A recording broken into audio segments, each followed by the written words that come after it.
อ้าวนี่ก็ทำมาหากินได้มื้อนี้ก็เก็บฝนมีดแล้วก็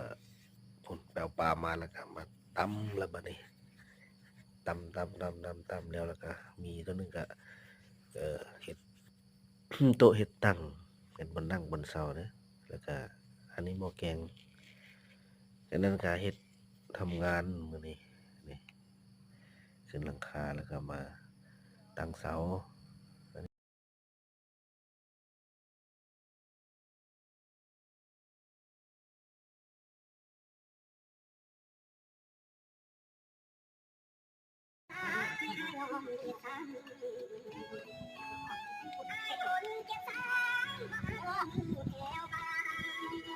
ย้อนนายหักนางแม่เจ็บทางแม่ก็ย้อน ลงบ่ได้ ซูเปอร์ลงบ่ได้ ลงบ่ได้เอาไอ้กักคนชอบมีดมาให้ นี่เนี่ยกิน